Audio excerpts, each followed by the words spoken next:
me. So that's what. And it's not like I selective. could, and I can't tickle, just like how Shonda say. I don't know, like Shonda was like, "Don't tickle me, like I'll end up fighting you." Baby, listen, tickling me will get you beat up. I promise. He can't do the pedicure because he don't like no one touching his feet. Hi everybody, we're talking about foot. We have foot fetishes is what we're talking We about. got today. foot pedicures this morning. Only fans. Only George is fans. extremely. He's Only feet. Wait a minute. Only I'm making toes. sure that I put us on public. Everybody, if you can make sure that you share our Facebook pages amongst the group. Come in, everybody, come in.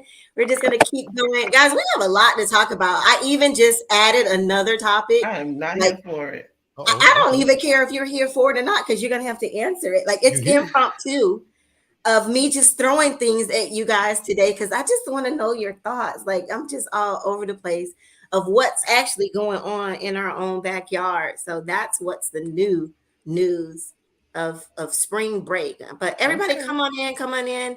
We're gonna say hello to you, Shonda. I mean, Queen. Am I referring to you to Queen as Queen tonight, or what are we doing? Look, she want to smile now. I'm sorry. Repeat yourself. Should I call you Queen or you Dr. Shonda? You should always call me Queen. Queen, Dr. Shonda is fine. Either or. Queen, Dr. Queen. You know, however you feel. Queen. Right. Dr. Queen sounds good. Yesterday, I went to go get a drink from the food truck at my church, and the lady said, "What is your name?" I said, "Queen," and she wrote Queen on the cup. And then I went to the car and gave Gigi her cup. She said, "Mom, did you tell her your name was Queen?" I said, "And did." I said, "And did." Is there a problem? And did. What did I say that was wrong? She said, "I can't believe you told these people your name is Queen." I did. When I go to speak to kids at school, they say, "Miss, what's your name?" "Queen." That's my name. And we have to refer to you tonight as Queen? Queen. Goodbye. Girls,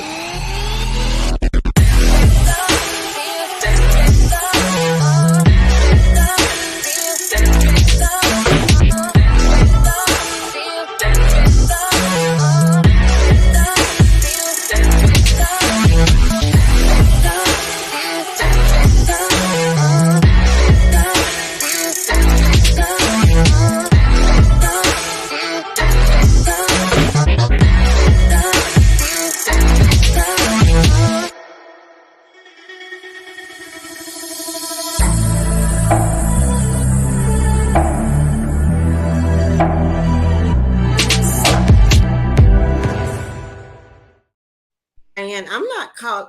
Do I gotta call her Queen, Ryan? Girls out here going by Dr. worse. Queen. Could be worse. Could be worse. It could be worse. You are correct. That's right. Happy Monday, everybody. Come on in.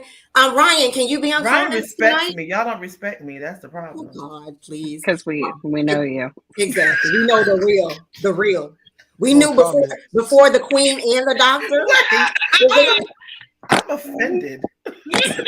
I knew her before the doctor, the honorary doctor degree. I knew her. You see, Ryan, it's true that people don't want to see you change. They don't want to see your growth. You know what I mean? I saw a post today that said you may have people in your circle, but not in your corner. And I think I just discovered two of them. Oh, Queen Roberts, thank you, Ryan. That's an episode. That's an episode. And right let this stay there. Wait, it's a whole episode right there. Thank you, Ryan. I think we need to talk about that. We're going to talk about it. I'm going to let you have your moment. Hi, everybody. It is Monday. It's time for another great episode of Talk Miami. I am your girl, TK Owens, and I have the pleasure of being your host tonight. We have a special guest in the building. I don't know if you guys it was not you. It is me. No. We got another special guest, okay? Can she have the floor, please? Thank you. We have a special guest tonight. She has been with us in the past twice when we talked about relationships. We have invited back the one and only Becky Thomas, the singer, makeup artist, stylist, and she probably have like 5 more careers. But give it up for Becky. Hi, Becky. Hello, everybody. Introduce yourself. To be here. Yes. Well, my name is Becky Thomas. I try. Like TK said, I am a hairstylist. I am a singer. I am a makeup artist. I'm also a teacher, a vocal instructor, a million other things. I like to hustle. Yes. And I'll let you pick. Who do you want to pass the baton to? Let's go to Queen B. Oh, God. Oh. Don't forget your title. Don't forget your title. Right. Hi, good evening. That's right. I am the Dr. Queen Shonda Roberts here tonight, gracing you with my presence. And I'm glad to be here. Today has been a rough Monday, but nevertheless, I am here. I am happy. I am whole, and I am beautiful as always. I'm going to pass it down to the only friend I have in this square, Hey, Mr. don't Ryan. put that pressure on me like that. I don't want that pressure. First of all, welcome to another Queen. Becky, welcome back to the show. Thank you, Queen, Dr. Shonda, Queen, Dr. Queen, Dr. Shonda. I don't know what the order is. Hello, TK. Hello, everybody watching and listening. Welcome back to another episode. I am Ryan David, a personal leadership coach, holistic lifestyle coach, psychology professor, and glad to be here this evening. We have quite a few topics for us, and TK has just recently added just another one. So stay tuned, share this, log in, sit down, settle down. We're coming at you here. That's right. Come on in, everybody. Like and share our post. I had a lot of people reaching out, giving me comments about some of the topics, and I'll share them with you tonight. But if you can log on as well, everybody take a moment to like and share our post tonight. But what our guest doesn't know, and even the co-host doesn't know, is that I added an extra topic. Look at Shonda. I bet you she's like, she always doing something. Because how I will spin this question is first, I want us to go back down memory lane. So right now, it is spring break for many that are out there, especially if you're in Miami-Dade public schools. We are doing spring break right now. Ryan, is it spring break for college as well, or? Spring break is different for different institutions and universities all across the country, but spring break generally ranges from early March to towards the middle of April. So yeah, it's about the next month or so is going to be spring break for all sorts of universities. Miami-Dade College doesn't have a spring break. They're more of a community college model, so we don't have a spring break. We have a weekend, but yeah, the beach is full and packed with universities coming in from all over the country. And so, it is this week is MDCPS spring break. From Miami-Dade. And so I know a lot of little ones are home with you guys for the rest of the week. So you guys should be right in front of your computer because you have nowhere else to go. But to join us, come on in, have the kids to listen to and give us feedback. But the reason why I wanted to bring up spring break is, what is your favorite childhood memory of spring break? Do you guys have one? Oh, yeah. I got a picture of it. Okay, go ahead, Ryan. Share, please. I didn't mean to jump in. Yeah. I don't know. I mean, just to kick it off and get out of the way and you guys can talk. But like when you say that, it reminds me of a picture of my first spring break as a college freshman with my fraternity in Panama City Beach. So I went to school in the University of West Florida in Pensacola, Panama City, about 2 hours away, hour and a half away or so. A couple of my pledge brothers were from Panama City. Shout out to PC, Panama City Beach. And that was back in the Club La Vila days. I think it was La Vila, right? It was a club. Look at you. And there was another one like this is the 90s, and so we went over there, and that and Daytona Beach were just the prime hotspots. Right, yeah, we probably saw each other. I didn't do Daytona though. I did Daytona. So I went to Panama City Beach, and we're out there, and there's just, I mean, I'm 18. I'm 18 at this point first, and I have a picture. I got my shirt off. I got my SAE visor on. I just did like a bong rip from some sort of a 2-story beer bong, not a bong rip like weed bong, but it was a beer bong. Big contraption, like it's in the background of me. That was just pure young, hanging out with your friends, really kind of no priorities, celebrating spring break. That was it for me. I mean, there might be others, but that I have an image of that, and I remember that hanging out with these pledge brothers of mine, my best friends. Good times. I love it. We probably saw each other in Daytona. Becky, any memories of spring break? No, for us, spring break was always snuck out or Yours something. probably like mine. Vacation Bible school. Don't shout me out. Yeah, thank you. Okay, so I grew up in something you can't share, but you can share household. tonight. No, I grew up in a very religious household, and I went to private school. And our spring break always started on Good Friday, and then it ran through like Easter. So, I was at church quite literally the entire time. It wasn't until I became an adult, Ryan, there you go, in my 20s, that between Key West and Daytona, we got into some stuff. I cannot share a lot of things, but we had lots of fun. We had lots of fun. Long Queen night. Dr. Shonda. I was praising the Lord for a week straight. I wasn't a heathen in the streets. I wasn't a heathen in the streets at Daytona, you know, and Freaknik letting people see my derriere. I was singing Sunday school songs and reading the Bible. Jesus loves me. Yeah, right. I was in spring break at the church at the Vacation Bible School. Listen, and for our listeners out there, share with us. Yes, Ryan, hold that thought. Share with us your favorite spring break moment. Let us know what city, state you went to. Look at Ryan. Oh my God. Look at your boy. Let's go. Let's go. You look there with that guy right there. With his 12-pack abs. I got 6 of them. Shonda was praying for us. But the reason why I wanted to bring this up is that I don't know if you guys have been watching the news, but of course, I stay away from South Beach, but I just think that it is only right if we're going to be representing Talk Miami and we represent Miami is that, guys, I don't know if you noticed, but we actually made it to national news right here on South Beach. If you guys don't know, please stay away from the beach because this is what's been going on. Mayhem on Miami Beach. Officials enacting a state of emergency following a violent weekend of spring break. And this video capturing just one of the deadly shootings that unfolded over the past 48 hours. A gunman seen killing a man in cold blood on a crowded Ocean Drive.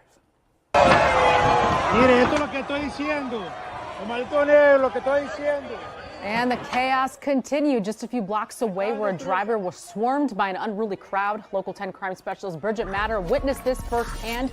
She's live on South Beach where a curfew is going into effect in less than an hour. What a wild scene there, Bridget.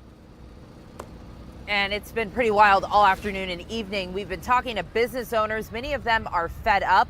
Spring breakers, some of them are scared. One woman even saying she wanted to push her flight back.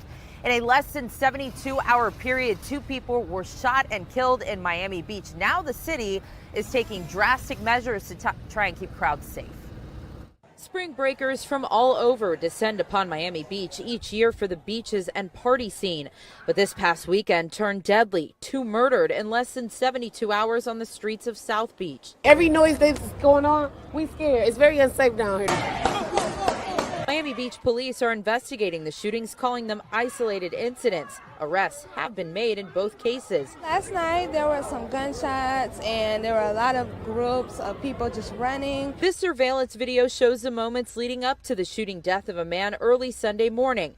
We have stopped the graphic video as the trigger is pulled. Friday, people ran for safety after a person was shot and killed on Ocean Drive. Police from multiple local agencies are visible. Miami Beach Mayor Dan Gelber says the crowds are tough to police. In addition to the shootings, fights, and unruly crowds. Rafael Sanchez, visiting from Philadelphia, was driving this car when a crowd swarmed him and trampled on his car.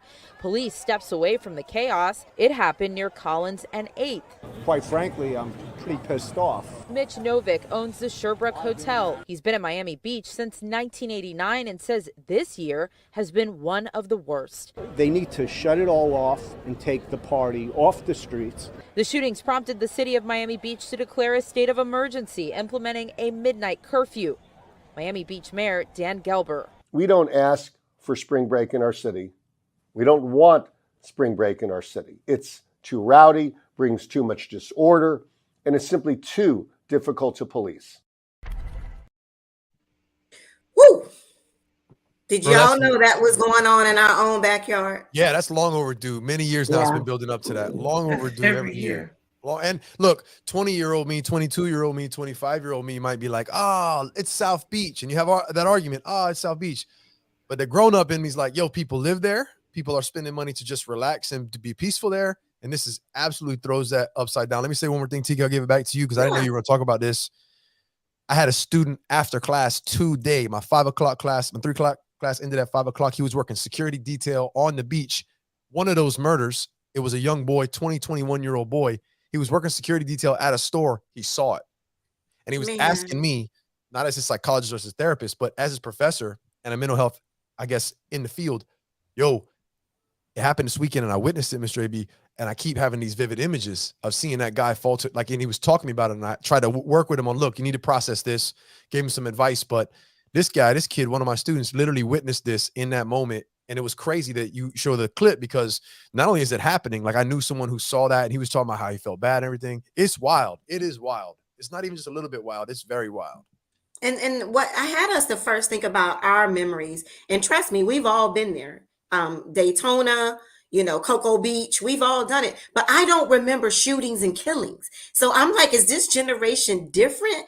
And do you think, I guess, like the mayor is putting in this midnight curfew, do you think it's going to help, or is it out of control now?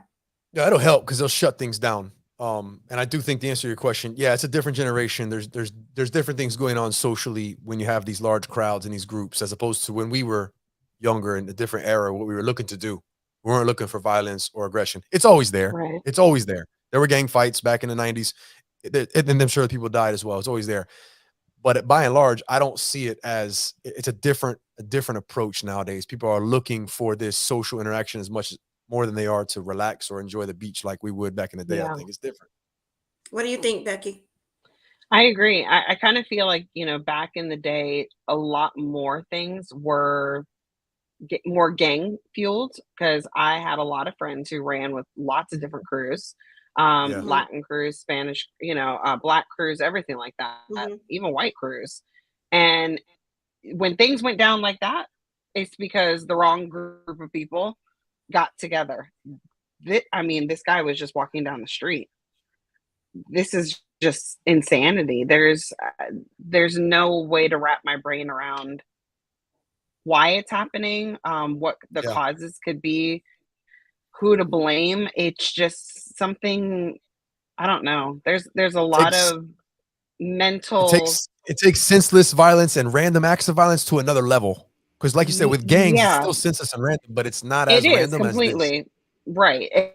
At least there was some type of, like, say, thought process behind this. Looks like it was just, let me go do this today. And I don't know if we can chalk it up only to mental illness being on the rise and being on the decrease and getting help.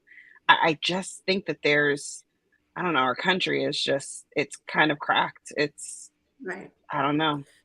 It's like Grand Theft Auto in the streets. It's like Grand Theft Auto GTA in the streets. Yep. Yeah. Did you see him? Shonda, how do you feel about this? And do you think it's our own citizens, or I guess own natives, or is it people from out of town coming to Miami?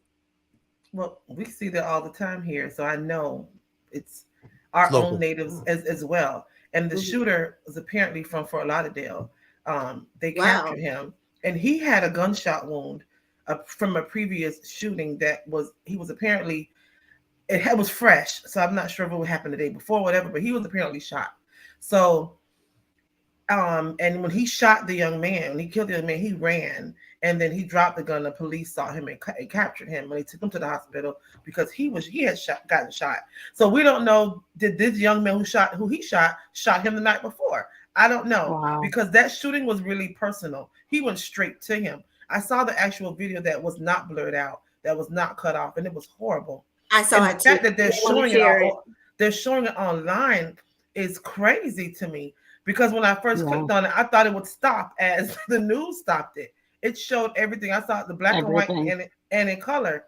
And this is all I could think about. This is somebody's child laying on the ground. And I'm not sure this is true also, but I did hear that he was went to Valdosta University, or I may be saying it wrong. Some college was mourning his death, but I'm not sure if it was him or the other shooting. But there was one of those who got shot was an actual college student.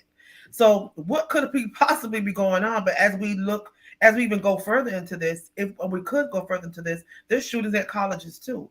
So those guns, you know what I mean, are everywhere, and the people who carry those guns are everywhere. So it doesn't matter what city, state that it's in, it's going to happen. And I don't know if there's going to be ever any control over guns or people who are shooting, or I don't think there's going to be any control over it. I guess what TK is getting at, though, and tell me, TK and Sean, to your point, what you're saying, I think the question is, do large scale social events like spring break in the streets of South Beach facilitate and almost, I don't know, condone that in a sense? It's hard to police. It's a lot of people in one place. It's open, Wild West. Absolutely, what you're saying is true, Shonda, about terms of guns and so on and so forth. But do we put ourselves in a worse situation when you open up the gates and you have a free for all situation or scenario like that? That you can't check like you can at an arena or a stadium to see who's bringing what in. You're on the streets. So I think that's what the question about. Does that facilitate that? Well, she was asking me, well, do we think it's more local or native or people out of town? I think it's all over. I think it's whoever feels like carrying whoever feels like carrying Okay. No, keep it real. I just got mad real quick. I'm sorry. No, but you're right. Whoever feels like carrying the gun, and it's so stupid to me. Like, what happened to fighting? We fought back in the day. It was what up? You know what I'm saying? God, your grill, knuckle up. You know what I mean? Like, somebody did something, you fought them back. You fought him back. Why are we shooting and just ending your life and that person's life? Because I think he was 20 something years old. He's in prison for the rest of his life. Or most of it, a big majority of it. So I don't know. I don't like I said, I don't know if it's more local or more people out of town. I just know it happens. It's happening all over. And because Elijah's in Dallas now, I've been watching Dallas news. Child, they're another Miami. Or maybe another Dallas. I don't know. But they had a school shooting today as well. And so I feel it's just happening all over because I think people just don't care anymore. I think people don't care anymore. They're more concerned about social media, their fame, their likes and their views, whatever the case may be, because these shootings that are happening in our homes, in our neighborhoods around the corner, is happening all the time. And I see that the mayor is trying to control it by putting the curfew. And then, of course, he can't stop people from traveling to Miami, right? You have businesses that are there to operate and make money. So if he shuts down the street, he's shutting down their businesses. So I don't know how or when we can ever help this. But I just wanted to share this. I watched the news last night, and Shonda, just like you, I actually saw the real video of him actually getting shot and dying, and them trying to bring him back to life. But I didn't want to share that raw footage on this show, but I'll show it to you guys later on. And it devastated me just to watch it on film. Ryan, your own student saw it in person. Unbelievable. So I just wanted to let you guys know, to me, it was just rightfully so that we talk about what's going on in our own city. If we're going to talk Miami, let's talk about Miami and what's going on to the guys, to the point that story even made it to CNN. Now, when we make it to CNN, it's national news. Yeah, and we're always getting on the news for nothing good. Right. It's always something negative. So, I was going to have a girls' brunch yesterday, and then we just thought about it at the last minute. I ain't getting no talk. I ain't getting no text. Here she go, Becky. So the girls was having a brunch yesterday, and we decided, let me look at my phone. Girls. Maybe I missed the message. Other girls. TK. You can have more than one girl. I have other sets of friends, Shonda. She had several circles.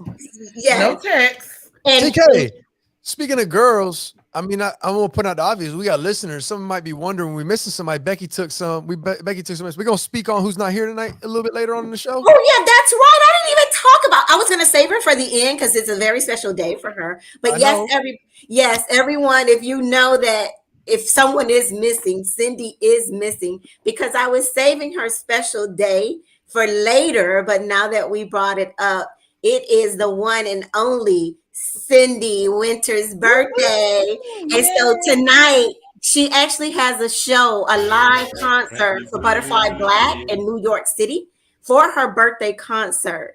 And so Cindy, even though she's not here, one thing, listeners, that Cindy always will do, she goes back and listens to the show. And so let's all show her some love and wish her a happy birthday. Happy birthday, Cindy. Happy birthday. Happy birthday, Cindy. Happy birthday to you. Really, Ryan? What is it? Thank you. But guys, I just had to bring that up. Please be aware when you go out. Please stay away from South Beach. I guess spring break is different weekends for different people. So I think for the whole month of March, kind of stay away from the beach, just for your safety. If not for nothing else, everything's gonna close early too, so you ain't gonna have too much fun regardless, because everything's gonna be shut down. So yeah, can't get at home. Go home. Exactly, stay home. But speaking of that, let's go into topic number 2, since that was a topic number 1 impromptu. But here is topic number 2: is what are your thoughts about Ciara's dress at the Vanity Fair Oscar party? Do you think it was a case of selective outrage? So before I give my thoughts, I do want to hear from you. I also want the panel to know that I put this question out there on social media. The results are in. We took a poll, and I'll share the results. I'm also going to read some of the results in the comments. But if you are listening to us right now, Sarah, I know you text me. Feel free. Guys, share with me, what were your thoughts about Ciara's dress? Do you think it was inappropriate? And then the second question is, do you think it was a case of selective? Here we go. Selective outrage. I brought in the selective outrage part because me and Shonda was going back and forth. So Shonda, I'm going to go to you first. Don't come to me because I am. Yes, I am. I'm going to you first because I want you to talk about why you thought it was selective outrage. Yeah, clarify what you mean by that, TK, because when you read that, people might not understand what that really refers to. No, she's asking me because I told her that. No, I actually looked up the definition too, and I'll share it. No, I don't mean that's why you picked at me, because that's where my response was coming from. Selective outrage. Tell them what you mean by that, Shonda. Well, is she can't. I can't. It's about to get real. And guys, I want to hear your comments. Share with us in the comments. Because I've been on a wave with Ciara in this thing since the first day to, later on.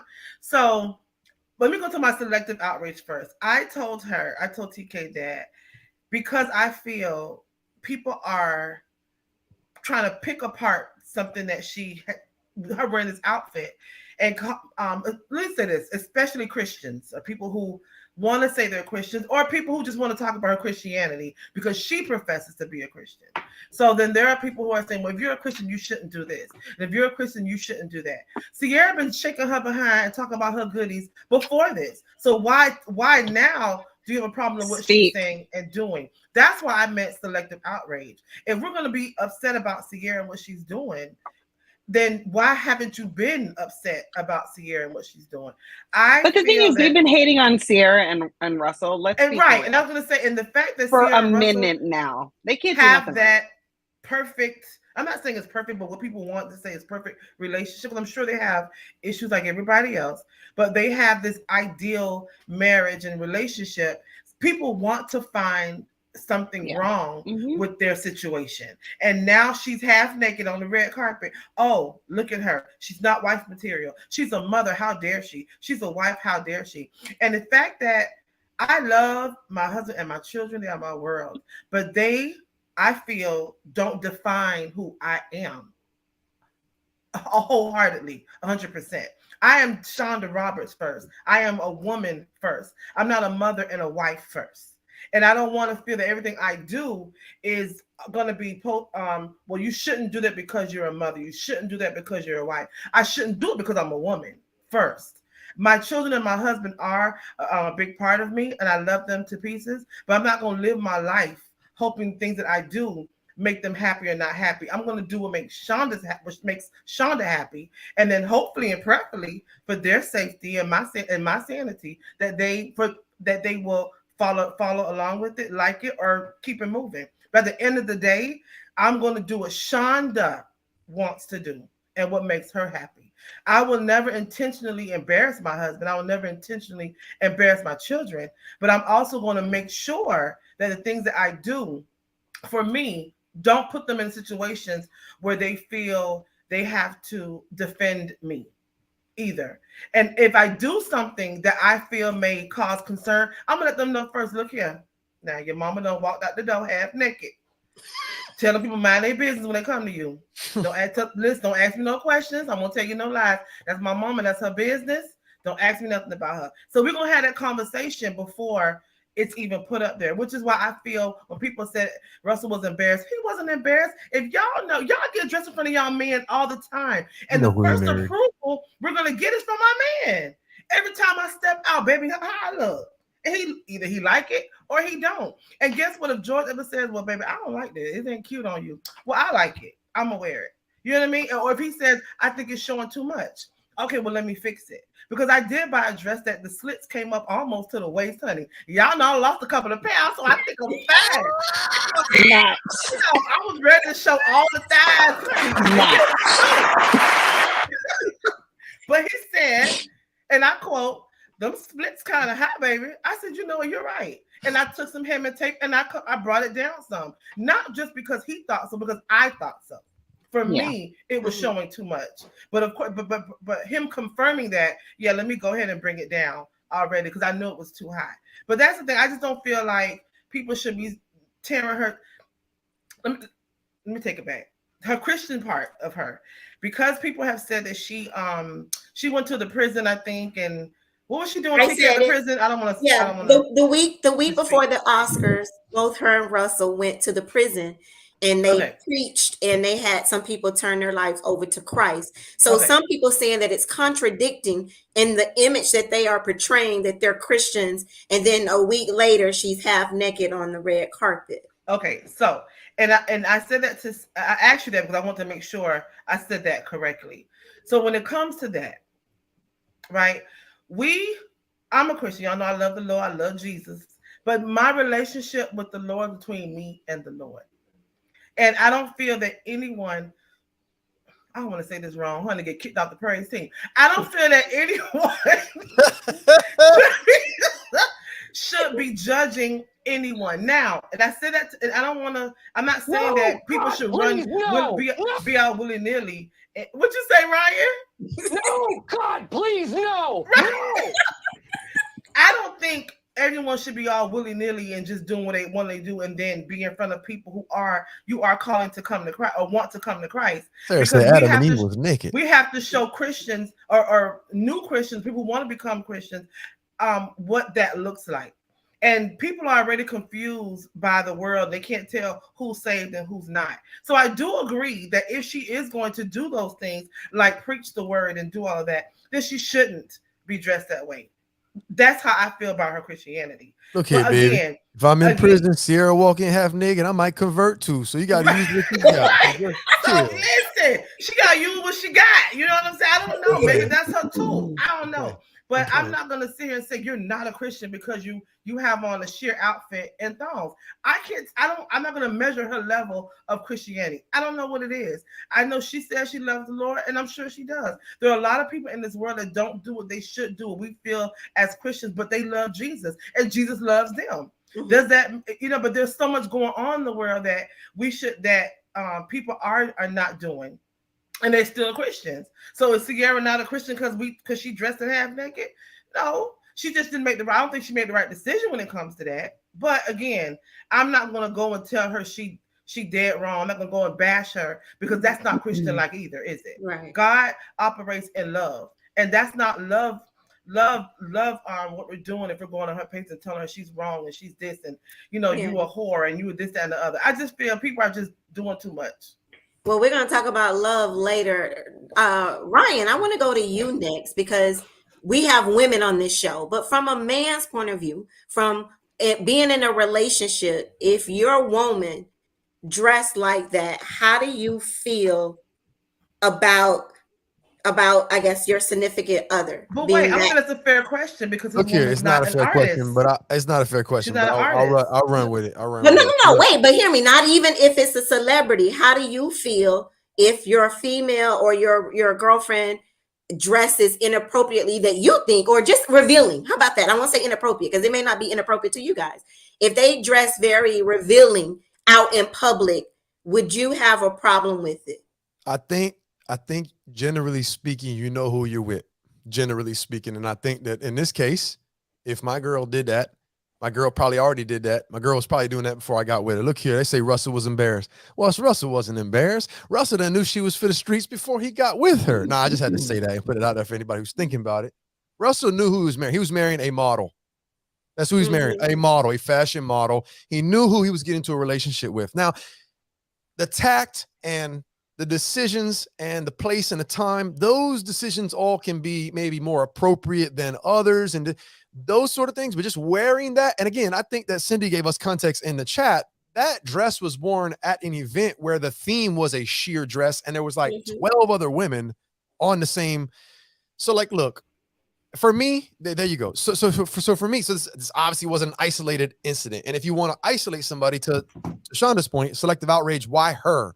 Because she's Christian, because she's a mom, because she's X, Y, and Z. Let's not do that. If we're going to do women exposing themselves and degrading themselves, let's just do that, generally speaking, and talk about what that means. Let's not do one of them because she's a mom or because she's Christian. That's just one thing, or not at all.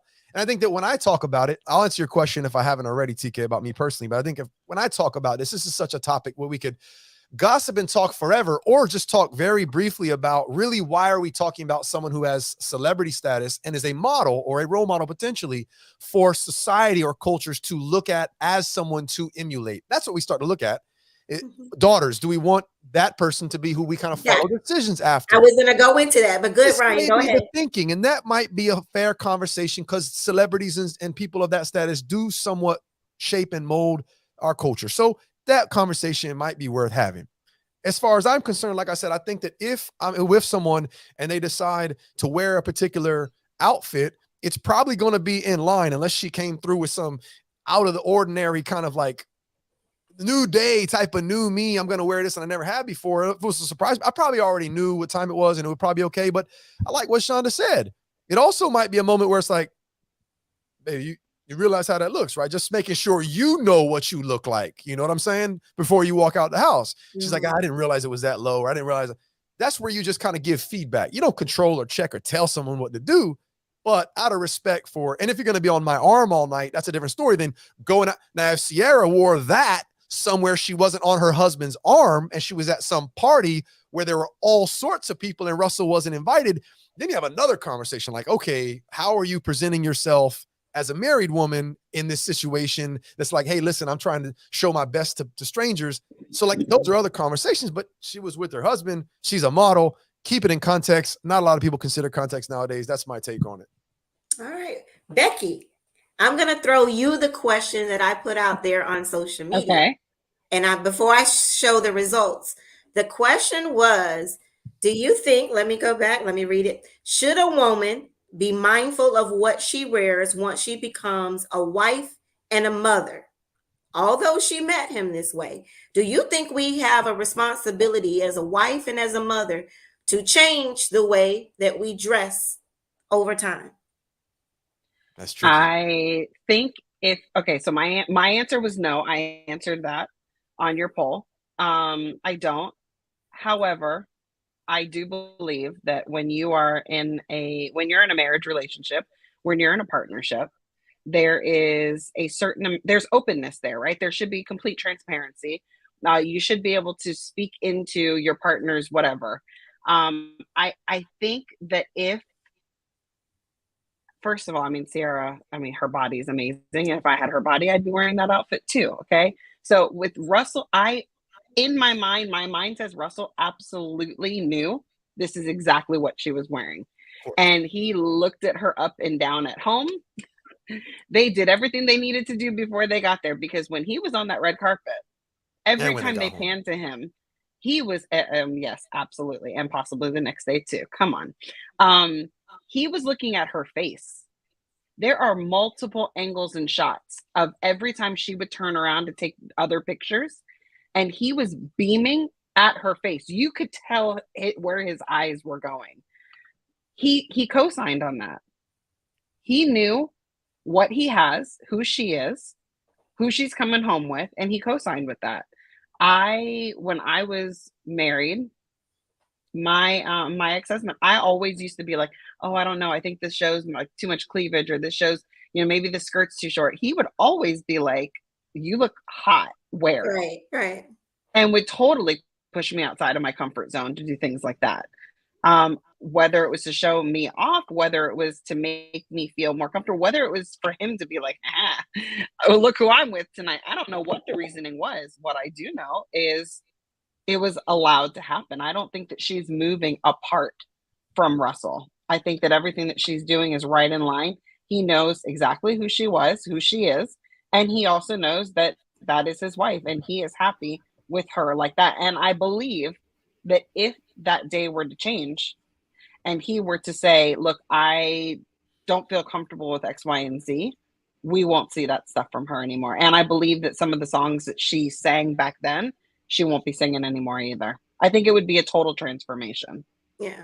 Yeah. Becky, a question real quick. Becky, what do you think? Because we both are avid church goers and, and we work in the church during ministry. How do you feel about that part of it as people trying to condemn her from, or they'll put her on the cross and nail her arms to the cross because church people are always going to condemn the hardest and the loudest first. They're always going to. They got nothing else better to do. Yeah, I said it. You said what you said. I said what I said. She's right, though. I think because they're easy pickings. They're a good easy example. They're judgmental too. Out in the open. I think what it is they want to take the celebrity and the fame aspect. And because she said, I believe in Jesus, because she made steps saying that she was out there preaching and doing so on and so on and so on, that they want to adopt her as their newest celebrity. The same way we did when Kanye came out. Kanye came out with all his albums, and all of a sudden at every youth group, all you were hearing was Kanye songs. Everybody's wearing Yeezys. Everybody's doing. They found a new celebrity that they could adopt, and then she wore that dress. Can't adopt it. They start sinning. Yeah, they start sinning. I can't adopt you no more. So stop. Then it was like, oh, well, I wouldn't have done that. I wouldn't have done this. I wouldn't have did. My thing is, my thought process is after being in this, Christian world, but also an artist, a singer, being in the world, I kind of feel like the selectiveness of it goes with the celebrity of it. We only love them when they serve us right. Yes. And the minute they don't, we don't have love for them. We cancel them anymore. We completely cancel them. We completely, so the hate and the stuff that I'm seeing and that I'm hearing, somebody else is going to step up tomorrow and say that they believe in Jesus, and our culture is going to adopt it. And then we're going to show them off until they step the wrong side. And then we're going to shoo them and publicly humiliate them and shame them and do all these things. I mean, they didn't do anything different with Jesus, so I really can't expect that they're going to do something different now. Becky, I think that last part that you said, I think is reflective of how much stock people put in celebrity and how much their lives are consumed by celebrity. Yeah. If we wouldn't put so much stock in fandom and obsession with celebrity in the first place, wouldn't be so let down or disappointed or whatever the case was. Yeah. If we realize this other person that just happens to be famous made a decision that affects their life and nothing affects your life in no way, shape, or form. Right. So that, I think it's a reflection of how tied the relationship. We don't know the relationship that she has with God or with Jesus, right? And we don't know how young it is. We don't know how deep it is. We don't know what the roots are. Don't push to away. Me, when I see this, I see a young lady who is still looking and searching and building and growing. I don't see somebody who has very deep roots in this faith. Because when you do have deep roots in the faith like this, it causes you naturally to act and walk differently. It just is something that happens. It's not something that you do because the expectation's there. It's something that happens internally in your relationship. Just like when you go from, just talking to a guy or a girl to dating that person, to being engaged with that person, to being married to that person. You move differently in every single step. And I believe that she's probably somewhere in that younger step. And what our Christian world is doing right now might keep her from growing her roots deeper. And that's, to me, that's the saddest part. The dress is the dress. She's an artist. She's an artist. I want. This is how she came out. I just want to say I'm going on a cruise next month, and if I lose 5 more pounds before April, you gonna borrow that dress? They offer my page. I'm telling y'all now because I got a couple of baby suits that honey she gonna put on, and I'm just letting y'all know. Stay off my page, judging me. I love the Lord. I love the Lord, and the Lord loves me. We here. So mind y'all business. Stay off my page because I will be in Aruba. Henny, well, showing them legs. I'm just saying. Well, don't let me lose.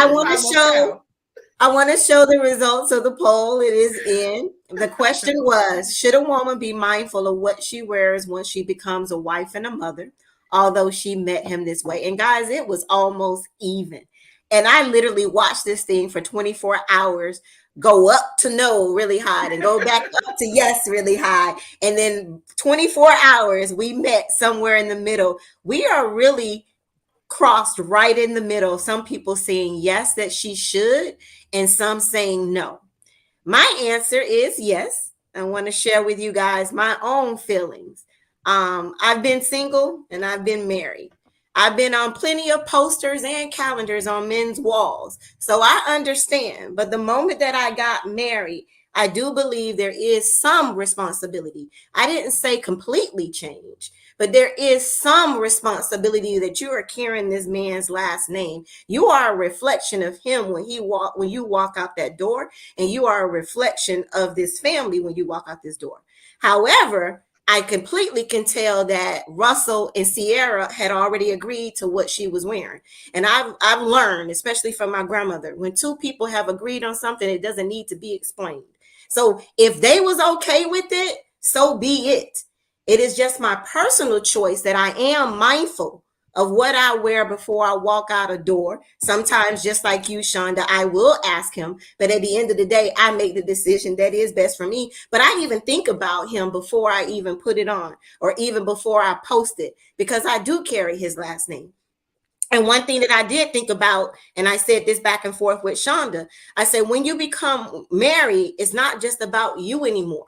It's about your family, about your kids. What if her kids are being teased at school because she's all over social media? What if they're calling him lame, which I'm pretty sure he doesn't care. They've been at him for years now. But it does affect more than just Ciara. It affects her children and everybody around her. And not only that, when you're a celebrity, it also affects your brand and how people invest in you. We literally watched Kanye West lose millions of dollars because they canceled him for something that he said. We live in a society where you will be canceled tomorrow from what you wear and what you say. And I'm not saying she was wrong, but I do think women should be mindful. But hey, what goes on in your house is different. What goes in my house could be different. Shonda, I did a dance for my husband at my wedding. Some people could have saw that as, provocative or something. But, so it's to each his own, as long as you're happy. And as long as two people understand each other, it doesn't need to be explained to anyone. And she actually posted the next day like she was unbothered. So obviously it did not bother Ciara one single bit. But I just wanted to share with you guys the results of her. I don't think, to me, I just wonder, would this affect their marriage over time? It does cause pressure. You don't know if her kids are being teased. It's all kind of things. I don't know. As for the poll, real quick. Sure. Yeah, I think those two in particular kind of know what they have, and if it does affect their relationship, that's between them. That we're not affected by that. But as for the poll, so I voted yes on the poll because of the way the question was phrased. I think that you put the word mindful. Should a woman be mindful? I think that everybody should be mindful of everything that they're doing if possible. So I don't even want to put this on women, because obviously that's what it might feel like.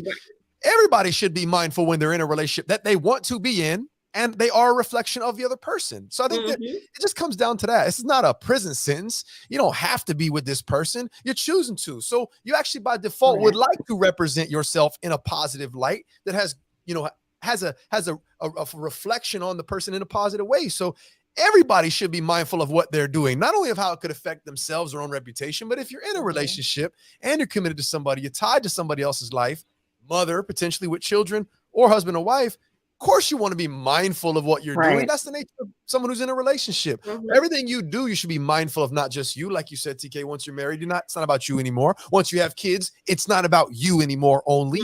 Like, of course, be mindful. Now, after that, and after you talk amongst that with your people, then it's on you. But of course, initially be mindful and think about the things that we're talking about. And I think you made a real good point, Becky. She might be at a point in her life where it's a journey for her. She's committed. She considers herself Christian. She's given herself to God. But these might be issues where she learns and later on hears from someone else and thinks about it and reflects and understands. And so that's her journey. Like you say, we sitting on the sidelines. If you're just talking about somebody's life you're not connected to, you might not understand where she is in her life. You're just seeing it through the lens you see it with the context you have. Right. But you did make a valid point, Ryan. Because of her decisions, she is actually out there. And she didn't ask for this, but that's just how life is when you're a celebrity. She is out there on social media where other little girls are looking up to her. I always look at that. And I look at that actually because my mom, a feminist who would have a lot to say about just how this looks and it puts women in light in terms of not only just how she might have come across, people would have perceived her, but also the decision to have to defer to her husband. My mom has this thing about that, even though, like I say, it's not a prison sentence. She was gladly to consider what Russell thought about it. And Russell was like, you can wear that all day on my side. So I think that I always have looked at it, even though my mom had that perspective, she left me with look at it through the lens of what kind of impression you might be leaving on or what kind of example you might be setting. A lot of that's maturity. But also understand that you can have an impact and you can have a positive impact. You can also say, who cares what anybody else thinks or does? I'm going to do whatever I want. You can have that attitude. And little kids can follow that, and you cannot give a shit if they do. But you also can say, you know what? I could set a good example. Work ethic, how I present myself, respectability, manners. Those are all things you can do in a positive light. Or you can say, who cares? I'm not a role model. Don't follow what I do. It's your choice. Right. Well, I can look. And Shonda, to bring up your point, like I wish I could find the video. I'll probably go back and find it. It's just I'm confused on her branding. Like we all knew Ciara back in the 90s and who Ciara was. Do you have to change when you're married and then become a mom? I will hope over time, maturity, you put away some things. We still can't. If I'm still doing the same things I did in my 20s, I'm gonna question my own maturity and growth. But she is Ciara. She's beautiful. She has the body for it. So that part I can't judge. I'm not here to judge. But you know what? Just like Escape and S.2, you know they're older, of course. Now they're still touring. They still walk around leotards. They still walk around with they behind and out because they're still performing. Do we want to see them in a skirt and the top with a blouse and some block heels? No, they can't. They gotta perform in what it's the what you call it. The crowd calls for, or the event calls for. You know what I mean? Well, we all know sex sells. So at the end of the day, exactly. I mean, they're still performing. They're still touring. I don't think you got to change per se. I think and you're a supermodel and you've been a model and that's your brand. I think you might tweak it a little bit. I don't think you change. I think she's like, listen, we go on this event. I can play with the big dogs. I'm gonna show what I have. I'm gonna talk to my husband. I'm gonna go out and show him I still got it. So maybe that's what she did. Right. I wonder if she's just going through. Some people probably put the pressure on her that now that she's a mom and a wife that she has to act a certain way. We don't know why she is still choosing to be who she wants to be. But she can also can be empowering women who are mothers or who are wives, that just because you are a mother and a wife, your body, you don't have to lose your identity. You don't lose your identity. You know what I mean? She's still Ciara. She's still going home at the end of the day to her mother, to her husband and to her children. But look at her body after having 3 kids. That may be motivation to somebody else who's a mother, because we can lose ourselves in motherhood. We do lose ourselves, absolutely. Right now that my children are grown, honey, baby, it's over. You understand me? It is over. Let me just tell y'all one more time. I'm gonna give y'all a warning one more time. Get off my page in April, because I am on a mission. Unfollow. Unfollow, unfriend, block, because she finna let y'all have it. Well, my good friend Latrell said, as long as I'm with him, I don't care what anyone says, period. Let's listen. When 2 people agree on something, it does not have to be explained. I completely agree with that. Ciara says, Ciara got her papers. I wouldn't be bothered either. So I just want to, you wouldn't believe, I guess, all of the attention she has gotten from this. And I've seen people lose endorsement deals and investment deals. He has an image. She has an image. Let's see what comes out of this. But her body's her brand, TK. Her Oh, body's her Yeah. brand.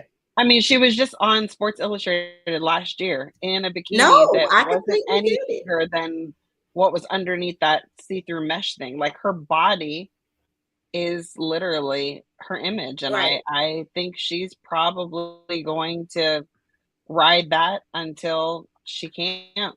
Yeah. Whether that And I means agree like with close Shonda. or To me, it was selective outrage. These same women are at the same party and look what yeah. they wore. But because of who she is, Yeah, Ciara, they're not she's the moms or one Christian that we who, know of, yeah, right? Right. exactly. She's the one that got pulled into the mess. So, hey, listen, Ciara, honey, you got it and keep on flaunting it. You see her. All right. Listen, we done took up the whole hour. Let me go find one in purple.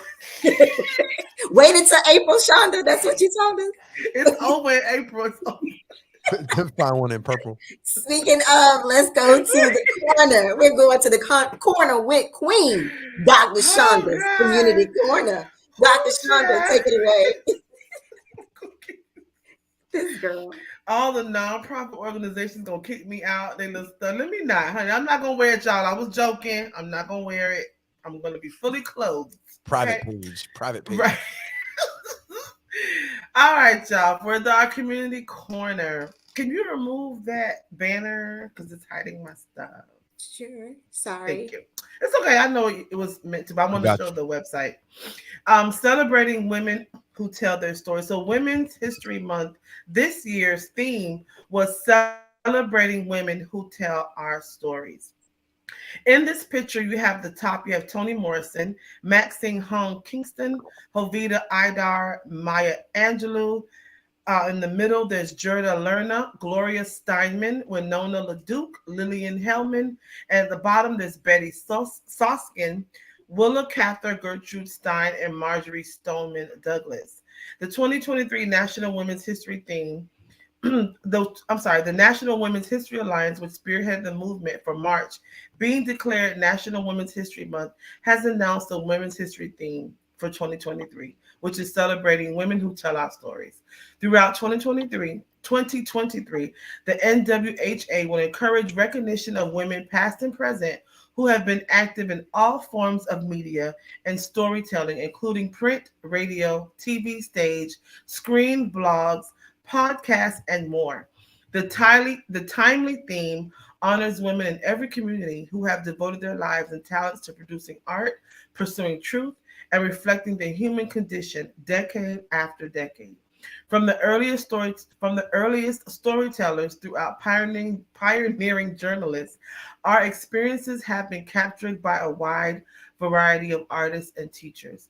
These include authors, songwriters, scholars, playwrights, performers, and grandmothers throughout time. Women have long been instrumental in passing on our heritage in word and in print to communicate the lessons of those who came before us. Women's stories and the larger human story expand our understanding and strengthen our connections with each other. As in previous years, the Alliance, which is centered in Santa Rosa, California, will encourage local communities throughout the country to use the year's theme to guide their own celebrations. The NWHA will popularize national efforts through online celebrations, a special magazine, and thematic products that recognize and honor these brave, accomplished, and influential women who told and continue to tell our stories. Today and over the years ahead, their dedication, shared desire to give voice to the voiceless are critical to keeping us informed, entertained, and aware.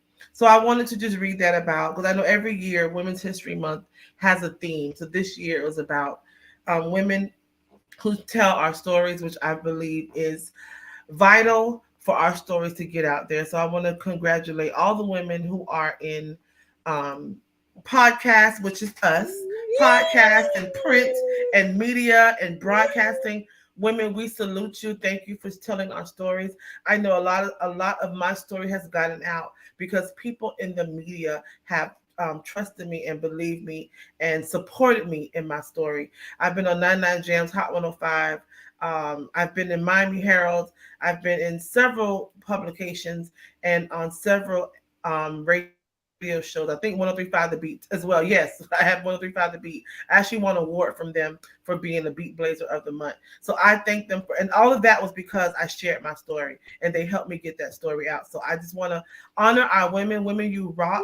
We should have a whole year, not just a month, but girl this power. world would not be nothing without what? A woman. Touch. And with that, I will end Shonda's Community Corner. Yay! Thank you, Dr. Queen Shonda Roberts. Yes, ma'am. Yes, ma'am. Oh God, who gave you that title? But anyways, thank you so much. I know we had another topic. I'm gonna just hit on it. We don't have to spend a lot, but I just want to go around the room and ask the question: what is love? We'll save that. We'll save that second one, but the second one says, can you be with someone and not be in love with them? But before we go to that question, I want to go around the room. What does love mean to you? Because you wouldn't believe that some people don't really understand what love really means. Who wants to go first? Well, can I answer that question first? Which one? About the second one? That one, yeah. I don't know. Let me just say, now I can't. Of course not. I can't now. But honey, back in the day, it depends on how long your pockets was. But not anymore now. When you get older, of course, I feel no. I think you should be dating for a purpose and with someone for a purpose. Now, what is love to me? I was listening to one of these shows I watch, and one of the counselors on there was saying that love is not just a feeling. Love is having a concern for someone and basically caring for that person and making sure that they are good. That's basically love, just by giving a damn about somebody, pretty much. It's not just a feeling, because feelings go away. You have to have genuine concern and care for someone to love them, to show that you love. Because people can say they love you and be living in your house and don't want to help you and don't want to help you take care of bills and don't care what happens to your children or don't care, what happens to you. But every night you go to bed, they say, I love you. That's not love. Because if you love me, you're going to make sure that I'm not struggling, that I'm doing what I can, or you're helping me do what we can to make sure we're better. Love is an action word. Love is an action word. Show me you love me. Don't just tell me you love me. So I feel love should be shown. And that's with friendships. Becky, I didn't get a call for brunch on Sunday, so I don't know if love is in our friendship. But love is also should be shown in friendships. It should be shown by action, Guests ain't come on here to be attacked. Come on, Shonda. Right.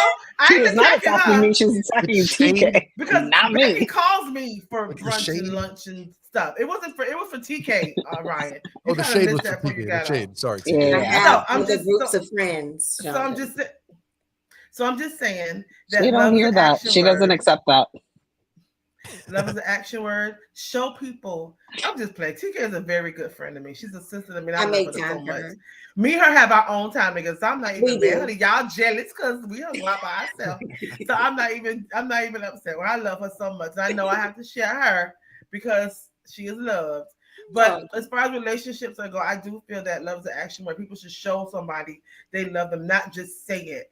If you got $2 and I need $1.50, I should be able to get it without any problem. And it should be reciprocated. Love should not be one-way street. You're right, Mr. You do that. Love should not be a one-way street. That's right. I spoil George just like he spoils me. And we next year make 21 years in marriage. And I think it's lasted that long because we actually like each other. We're friends at the end of the day. Yeah. And even though he was mad at me before I got on the show tonight, we're gonna be all right when I click off and broadcast because we good. Like we just don't be mad for you're gonna stop snapping at him. She told me her and George divorce every week and get back together. Damn.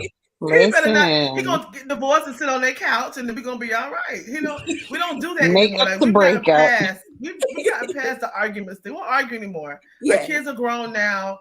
Like we don't argue anymore. We just say a little stuff. We going on about our business in 5 minutes. You want something to eat? Yes, I'm hungry, and we just Keep it moving. Before I pass it to Ryan in the comments, what does love mean to you? Share with me. But Ryan, what does love mean to you? Yeah, this is a pretty easy one, believe it or not. The word love is somewhat simple to a lot of people, but love is a very complex word, as is sex. People try to simplify sex. Sex is very complicated. I won't get into the. Chad, that's a whole other topic, doctor. It professor. Is, but as far as love, I teach a whole section in one of my chapters on love, and I think the number one thing that you have to do is the number one mistake that most people make is they don't separate or distinguish the feeling of being in love. That's a biochemical response in your body. It is a selfish, personal feeling that you feel oftentimes in relation to another person versus an act of what you choose based on your decisions to do for someone else. So those are the big distinctions. I think those are the two primaries, because we use the word love all the time. And so there's Robert Sternberg's model of love. There's 8 types of love. And I talk about a triangle. I can bring that on the show. I talk about the 4. I'm going to share that, but here, I want to hear your 8. Because I have the 4 to share with you, but let me hear your 8. Philosophy. The Greek philosophy has the 4 different types. Back on you, Ryan. Yes, honey. Go ahead, Ryan, and I'll bring it back. Yeah, that's more of like in line with the Greek philosophy of what those loves mean. Here, he was talking more so of the love that you have depends on the ingredients that are present. So I won't go through them all tonight. Maybe that's a different episode, but it does look at that. But primarily what we're looking at here is, it's funny to me that we're talking about this, and I'm talking to 3 devout Christians. I'll call you ladies. I'm not religious. I'm definitely not Christian per se. Not there's a problem with that, but I wouldn't claim to be if I'm not. But I'll tell you what I've learned in studying Christianity and listening to the word and spending time with people who are Christian. What I've noticed is that the form of love that is most pure, or most, I guess you could say, genuine in that act sense that I was just meaning, is in line with what it seems to be that the love is portrayed by Christ in the Bible. And so that's a lot to ask of somebody. But what I've learned. You ain't a Christian, but you're preaching. Go ahead, minister. I got it in me. I got it in me. But what I've learned is, and not that I'm anywhere close to Jesus Christ, but what I've learned, and this is from being in relationships, one in particular, but in a situation and in relationships where I realized something, and what I realized answers your other question is, you can love somebody, one, whether you're with them or not, whether you're in love with them or not. You can love somebody. You can act in accordance with love for somebody, because what you're doing is you're making it be about them. Now, I wouldn't advise you to do that in a relationship at all expenses if there's not anything reciprocated, or if they don't love you or they're not caring for you. But the truth is, you can love somebody as close to unconditionally as you can, even if you're not in love with them, even if you're not in a relationship with them, because what you're doing is you're caring about their best interest and you're putting it first, oftentimes at your own expense. This is what Jesus did, but you're caring about them and their interest, and you're acting in accordance to their best interest, not for reciprocation, not so that you get something in return, not for self-satisfaction, none of that. It's because I care about you and I'm going to give to you. You don't even need to know about it. Actually, I'm going to do this for you. That giving, that selfless and that giving, that is the closest to the genuine love that I say is an action. People confuse being in love with love, and their whole concept of the relationships gets distorted on that. But I would say that's the biggest distinction people need to understand. And the difference is, one of them is passive. If you're in love, you're riding the wave of your biochemistry changing, and you feel in love and you just enjoy that till it wears off, which it will wear off naturally. You better invest in your partner like George and Shauna do, like I'm sure TK, you and your man do. You got to invest in a relationship so you can keep that spark there, or else nature will turn it off.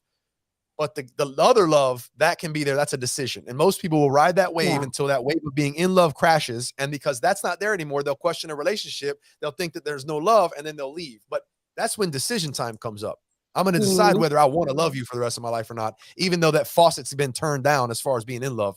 Are we going to spark that passion every once in a while? But I'm going to live with you. Yeah. And love you. So that's my short take. I hope we revisit this, because there's a lot more to be said. But I talk about those ingredients as well. Before I turn it over to Becky, Ryan, when I read so much about the meaning of love, and I'll share the 4 types of love that I actually grew up on. And so, speaking of that, do you think love is biological or learned behavior? Because some people just they think that the way I'm loving you is right. Or do they even know what love is? That part's environmental. The part that you learn on how to express it and how to treat someone, that part you've learned because you've modeled, because it's been modeled for you. That part is whether it's positive or negative. There's positive or negative. Absolutely. Thank you. Yeah. That's what you've learned.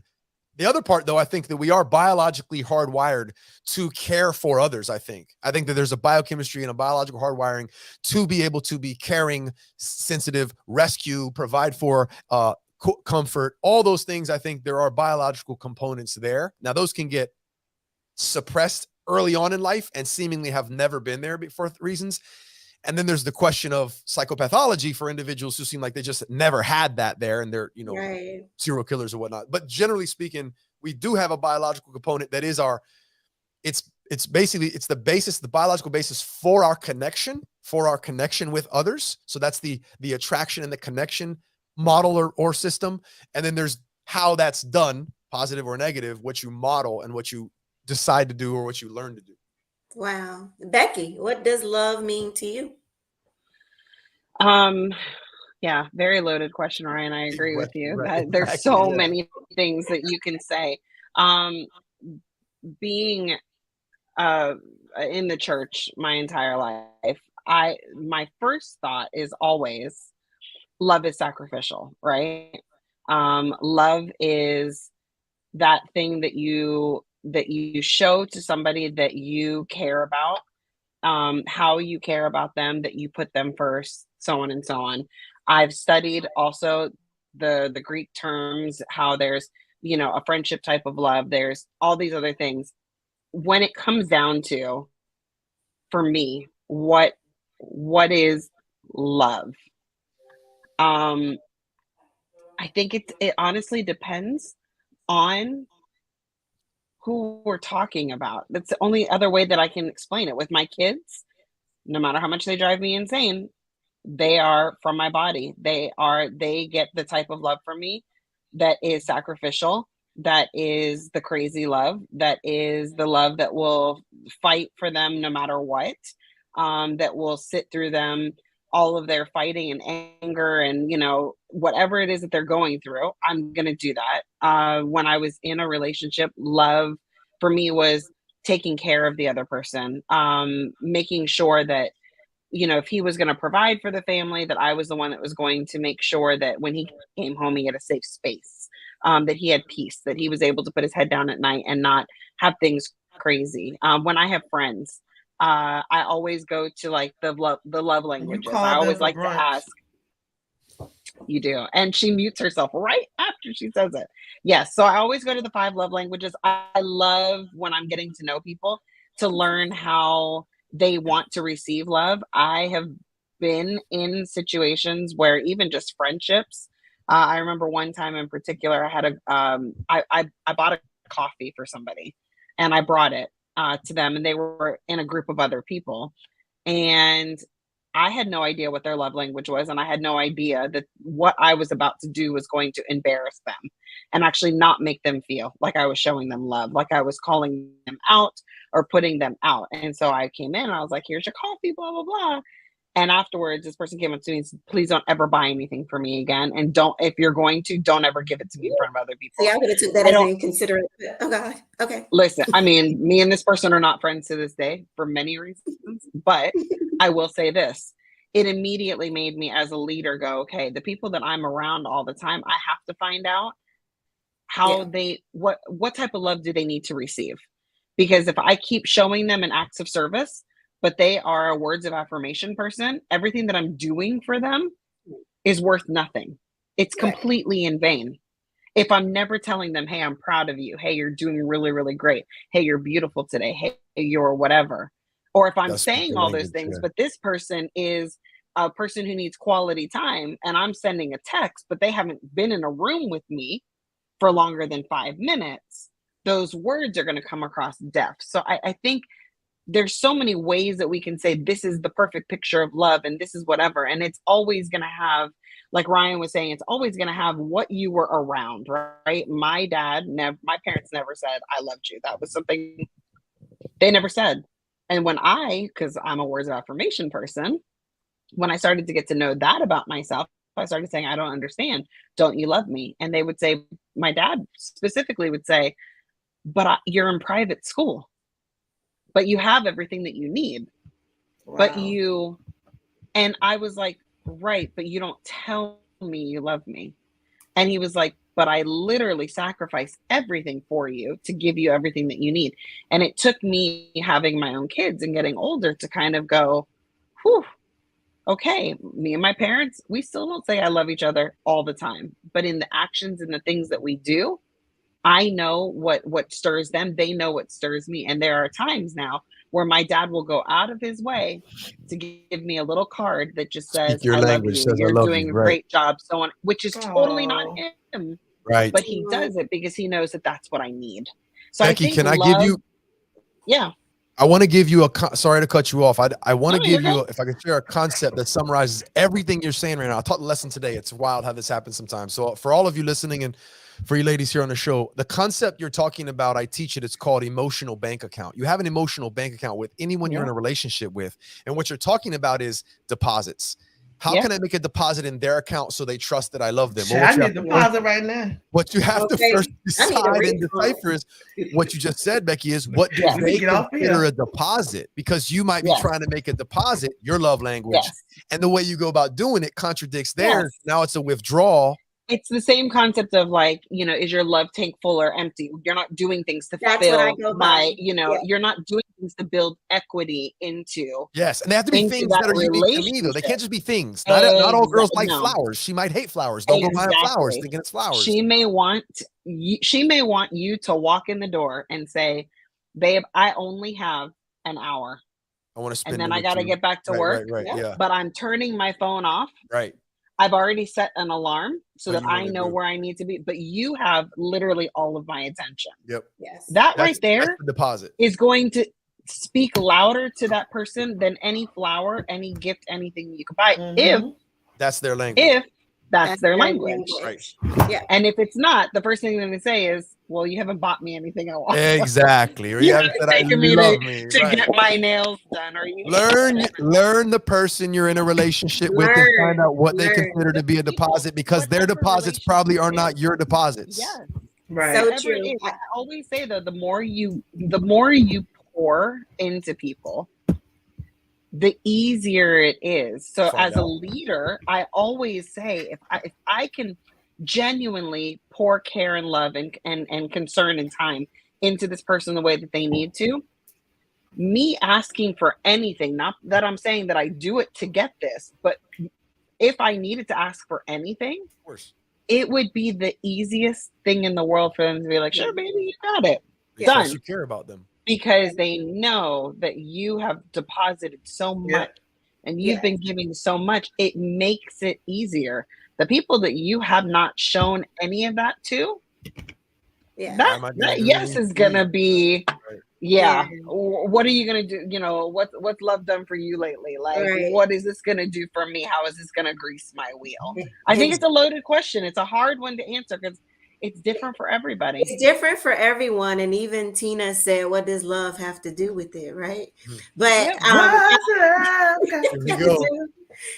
so Ryan, what we have here, educate us. Which philosophy is this from? And this is what I've learned over time too. Yeah, this is what Becky was talking about. I think these 4 types of love. This is I think the Greek philosophy, or from the Greek approach there. We're talking about them. And this is your slide. So I think you have some clarification. Do you want to revisit this another time, or you want to We can. No, we'll revisit this, but I just wanted to go over I won't go into the definitions, but just letting you know the 4. Right. Agape means love of all mankind.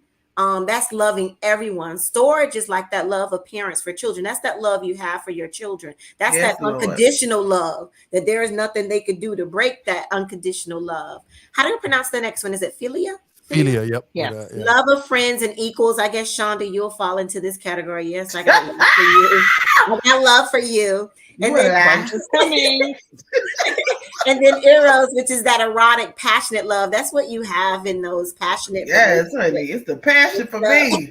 By the way, that acronym philia, so that's where necrophilia, pedophilia, love. I was about to say that sounds. I was just about to say that sounds like pedophilia, but I want to. Philia is the, I don't know what the tense. I don't do the grammar thing, whatever. But that is representative of the love part of it. It doesn't have to do with the love of friends or whatever the part was, but it's derived from that. So that's awesome. philia, love. Well, all right. Well, we're going to end things up and go over to the only man that is on this show because it is time for Real Talk with Ryan David. Are you guys ready? You want me to sing, Shonda? Real Talk. No. Hey, I'm ready for some real talk. Oh, yes. Hey, get a friend. Hey. I like that. Those vocal lessons are paying off, girl. Thank you, and TK. she was on key. I appreciate it. I know we're running late today. I just want to say first, this is a great conversation. Becky, phenomenal work today. You're a great addition to this evening. I won't take long, but I wasn't sure if we were going to get to it or not. But since we're here, hey, you know what? Let me deliver some content here for you guys. Real talk tonight. I guess what I was thinking about talking to you all about was something that I've had conversations about lately with some of my colleagues. As you all know, I'm also a professor at Miami-Dade College, psychology professor as well, along with being a personal leadership coach and holistic lifestyle coach. But as a professor, I'm obviously a college grad as well, spent some time, got a few degrees. So I've been a student. I'm a professor now. I have some friends. I have colleagues who have their doctorate degree. I have friends who have college degrees. I have friends who don't have a high school diploma. I have friends of all educational levels and backgrounds. What I want to talk about tonight is a large conversation that's gone on for a long time, but it's a lot louder with social media. And that conversation seems to almost come across sometimes as an attack on education, particularly college. There's a lot of voices out there that are very loud that talk about how college is a joke. It's a waste of money. It's a waste of time. It's useless and yada, yada, yada. Now, there's a large argument for a lot of people to make when it comes to college and university in terms of how they're wasting time and wasting money. But I just want to talk about three things right now, three reasons why college is absolutely necessary if it's for you. And by the way, college is not for everybody. But why college may be for you and is for a lot of people, three reasons. Number one is college, if for no other reason you go to college or you leave high school and go into college or university, college is an opportunity for you as a young adult to establish some professional skills about yourself, be on time, adhere to deadlines, turn in assignments, work with others. There's no better opportunity, I think, as a young adult to work on those skills at the college level. So if nothing else, you're working on skills without you'll be fired for it beforehand, working on skills that will translate to jobs. Most jobs at the lower level just want to know if you'll be consistent, you'll show up on time, and you'll do what you're asked. Well, undergrads, a lot of the same thing. Are you going to show up? Are you going to turn in your assignments, do what's asked of you? And are you going to be consistent? So you can get those professional skill sets and you can practice those and get those about yourself. If you don't have those as a late teen, 17, 18, some of us are a little bit, high school, we walk through that. It's kind of been dumbed down in a lot of places for a lot of reasons. So if you're 18 and you're like, what do I do now? You're definitely not ready to go find a career per se. Maybe college, if college is for you, college is a place where you can develop those skill sets. So college, if nothing else, is a place where you can establish some self-discipline. You can establish some routine about yourself, which you need as an adult, number one. Number two, networking. You're not going to find a better opportunity on the planet from 18 to 24 years of age than the college system or university level universities to network with other people, not just your peers, which, by the way, it's the best opportunity and the best opportunity to network with peers of your same age. You can look at clubs and bars, and you can look at social events, and those are all social events, but people aren't necessarily there to network from a business standpoint or a personal growth standpoint. Universities, colleges provide a foundation that is really catering to 18 to 24, 25. It's all yours, networking with not just your peers, but your professors, your counselors, your deans, faculty administration. There's all sorts of opportunities, clubs, organizations on campus, all sorts of opportunities to network and build your networking. Your net worth is based on your network in large part. So to understand the connections, the resource that is the human resource, college and universities can provide you with that. Maybe you get your first job option or opportunity because your classmate that you became friends with, her dad or her mother owns the business and they're hiring an intern. That's how it happens. So networking is number two. Don't tell me it's a waste of time. And number three, oh yeah, by the way, education. The goal here of a college education is not for you to be an expert at everything. It's for you to have a base knowledge on a lot more topics than the average non-college educated person does. So you don't need to know calculus, but you understand how algebra works. You don't need to be a history major, but you understand a little history about the country a lot more than maybe your peers do, and so on and so forth. Psychology. You don't need to be a psych major, but after taking my class or classes, you will know a lot more about human behavior than the average person. What does this make you? It makes you a resource and a utility for employers to hire, and you have a wide range of understanding topics and other people and what their expertise is. It puts you a level above the average person in their education. That's what it does in terms of education, and it provides it there for you. Not to mention a specific pathway for you to major in and be an expertise, or I should say, to specifically major in and find and establish an expertise at the graduate level if you find something that resonates with you, and then you can become an expert in that area, in that field. So that's what I have to say to all the haters out there that talk about how college and university is a complete waste of time and useless. No, it's not. Now, in a lot of ways, you can make an argument where there's problems and there's issues and there's challenges and there's a lot that needs to be addressed, a lot.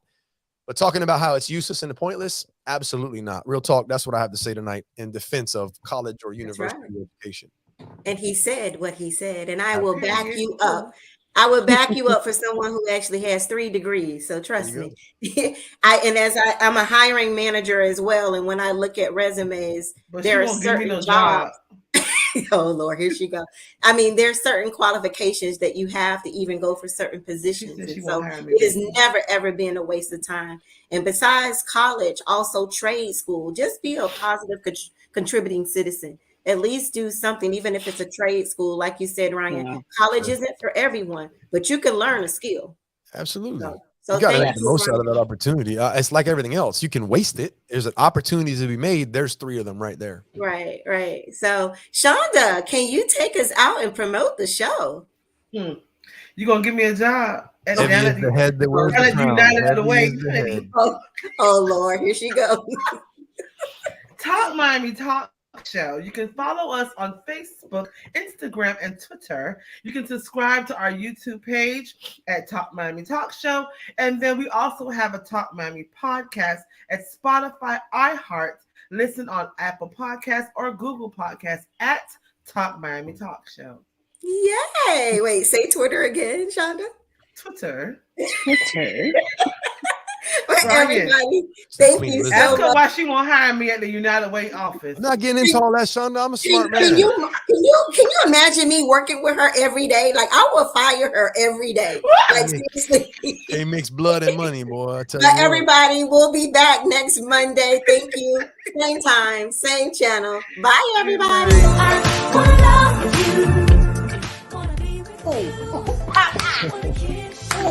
All right, ladies. Bye, everybody. Have a good night. Good night.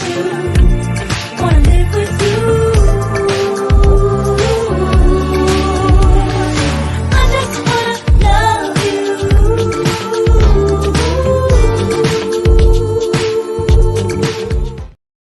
Yay! And bye, Cindy. Yay. Happy birthday. Bye, everybody. Happy birthday, Cindy. Happy birthday. Happy